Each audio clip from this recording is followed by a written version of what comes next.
பெங்களூரில் மாவு கிடைக்கிறதே ரொம்ப கஷ்டம். இங்கே பேக்கெட் மாவு தான் விற்பாங்க, அதுவும் 1 கிலோ வந்து 90 ரூபாய். ஓகே, அதனால வந்துட்டு எனக்கு அது வாங்கி கட்டுப்படி ஆகாது. அதனால நானே மாவு அரைக்கிறேன்னு சொல்லிட்டு நான் காலையில் ஒரு சாதனை பண்ணேன். அதுதான் இது. பொங்கி வர சாகுது. இந்த குளிர்காலம் வேறையா, நானும் அடுப்பு கடியில் வச்சேன், கபடுக்குள்ளே வச்சேன். ஆனால் பொங்கு மாதிரி தெரியலை. பார்ப்போம். இது இன்னும் காலையில் அரைச்சது, இன்னும் ஒரு 12 மணி நேரம் டைம் கொடுப்போம், எப்படி வருதுன்னு பார்க்கலாம். Second one is this rosemary water. Rosemary water. முன்னாடி விட என்னோட ஹேர் ஃபால் ரொம்ப கம்மியாக இருக்குது. அது வந்து நான் ரோஸ்மெரி ஆயில் யூஸ் பண்ணியிருந்தேன். அது கொஞ்சம் எஃபெக்டிவாக தான் இருந்தது. ஸோ அதே அந்த வாட்டரும் இருக்குல்ல, எவ்ரி நைட் நம்ம ஸ்ப்ரே பண்ணிட்டு தூங்குறது. ஸோ அதுக்காக ரெடி பண்ணியிருக்கேன். 1 வீக் வரும்னு நினைக்கிறேன். Let's see.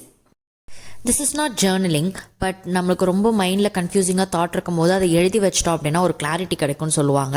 அது எனக்கு எப்போவுமே ஒர்க் ஆயிருக்கு. ஸோ அதுதான் நான் பண்ணிகிட்ருக்கேன். அவ்வளோதான். Okay, by.